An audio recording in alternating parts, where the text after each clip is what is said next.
بسم الله الرحمن الرحيم. ليس البر أن تولوا وجوهكم قبل المشرق والمغرب ولكن البر من آمن بالله واليوم الآخر والملائكة والكتاب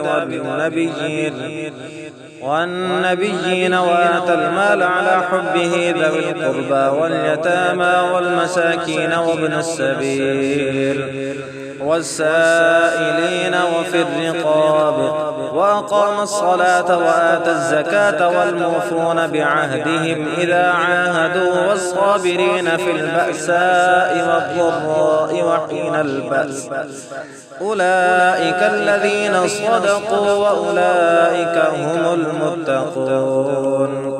يا أيها الذين آمنوا كتب عليكم القصاص في القتلى الحر بالحر والعبد بالعبد والأنثى بالأنثى فمن عفي له من أخيه شيء فاتباع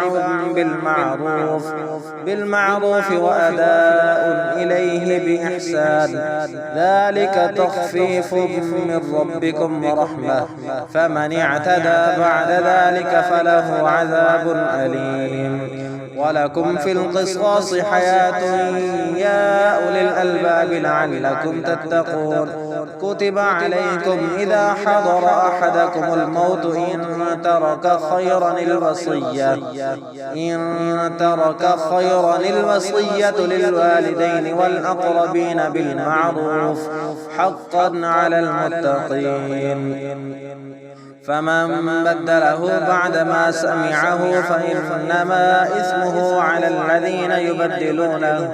إن الله سميع عليم. فمن خاف من موص جنفا أو إثما فأصلح بينهم فلا إثم عليه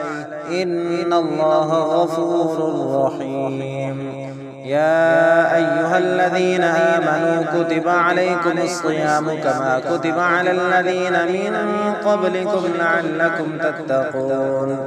أياما معدودات. فمن كان منكم مريضا أو على سفر فعدة من أيام أخر وعلى الذين يطيقونه فدية طعام مسكين فمن تطوع خيرا فهو خير له وأن تصوموا خير لكم إن كنتم تعلمون. شهر رمضان الذي أنزل فيه القرآن هدى للناس وبينات من الهدى والفرقان فمن شهد منكم الشهر فليصم ومن كان مريضا أو على سفر فعدة من أيام أخر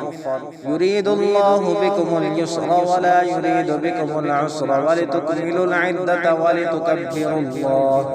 ولتكبروا الله على ما هداكم ولعلكم تشكرون. وإذا سألك عبادي عني فإني قريب أجيب دعوة الداع إذا دعاني فليستجيبوا لي وليؤمنوا بي لعلهم يرشدون. أحل لكم ليلة الصيام الرفث إلى نسائكم هن لباس لكم وأنتم لباس لهن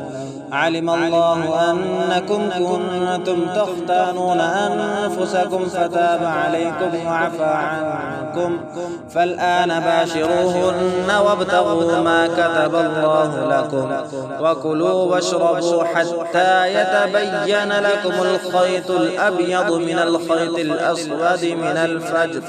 ثم أتموا الصيام إلى الليل ولا تباشروهن وأنتم عاكفون في المساجد تلك حدود الله فلا تقربوها كذلك يبين الله آياته للناس لعلهم يتقون. ولا تأكلوا أموالكم بينكم بالباطل وتدلوا بها إلى الحكام لتأكلوا فريقا من أموال الناس بالإثم وأنتم تعلمون. يسألونك عن الأهلة قل هي مواقيت للناس والحج وليس البر بأن تأتوا البيوت من ظهورها ولكن البر من اتقى وأتوا البيوت من أبوابها واتقوا الله لعلكم تفلحون وقاتلوا في سبيل الله الذين يقاتلونكم ولا تعتدوا إن الله لا يحب المعتدين واقتلوهم حيث ثقفتموهم وأخرجوهم من حيث أخرجوكم والفتنة أشد من القتل ولا تقاتلوهم عند المسجد الحرام حتى يقاتلوكم فيه فإن قاتلوكم فاقتلوهم كذلك جزاء الكافرين فإن انتهوا فإن الله غفور رحيم وقاتلوهم حتى لا تكون فتنة ويكون الدين لله فإن انتهوا فلا عدوان إلا على الظالمين الشهر الحرام بالشهر الحرام والحرمات قصاص فمن اعتدى عليكم فاعتدوا عليه بمثل ما اعتدى عليكم واتقوا الله واعلموا أن الله مع المتقين وأنفقوا في سبيل الله ولا تلقوا بأيديكم إلى التهلكة وأحسنوا إن الله يحب المحسنين وأتموا الحج والعمرة لله فإن أحصرتم فما استيسر من الهدي ولا تحلقوا رؤوسكم حتى يبلغ الهدي محله فمن كان منكم مريضا أو به أذى من رأسه ففدية من صيام أو صدقة أو نسك فإذا أمنتم فمن تمتع بالعمرة إلى الحج فما استيسر من الهدي فمن لم يجد فصيام 3 أيام في الحج و7 إذا رجعتم تلك 10 كاملة ذلك لمن لم يكن أهله حاضر المسجد الحرام واتقوا الله واعلموا أن الله شديد العقاب الحج أشهر معلومات فمن فرض فيهن الحج فلا رفث ولا فسوق ولا جدال في الحج وما تفعلوا من خير يعلمه الله وتزودوا فإن خير الزاد التقوى واتقون يا أولي الألباب ليس عليكم جناح أن تبتغوا فضلا من ربكم فإذا أفضتم من عرفات فاذكروا الله عند المشعر الحرام واذكروه كما هداكم وإن كنتم من قبله لمن الضالين ثم أفيضوا من حيث أفاض الناس واستغفروا الله إن الله غفور رحيم فإذا قضيتم مناسككم فاذكروا الله كذكركم آباءكم أو أشد ذكرا فمن الناس من يقول ربنا آتنا في الدنيا وما له في الآخرة من خلاق ومنهم من يقول ربنا آتنا في الدنيا حسنة وفي الآخرة حسنة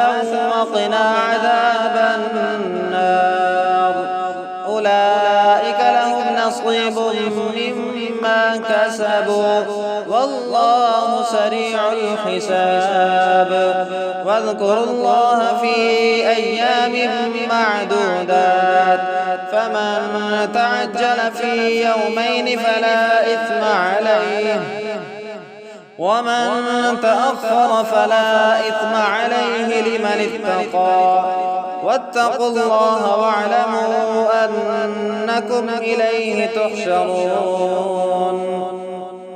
ومن الناس من يعجبك قوله في الحياة الدنيا ويشهد الله على ما في قلبه وهو ألد الخصام وإذا تولى سعى في الأرض ليفسد فيها ويهلك الحرث والنسل والله لا يحب الفساد.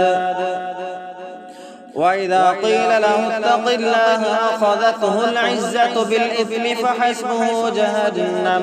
ولبئس المهاد. ومن الناس من يشري نفسه ابتغاء مرضات الله والله رؤوف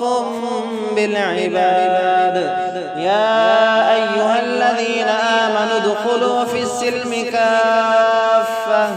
ولا تتبعوا خطوات الشيطان إنه لكم عدو مبين. فإن زللتم من بعد ما جاءتكم البينات فاعلموا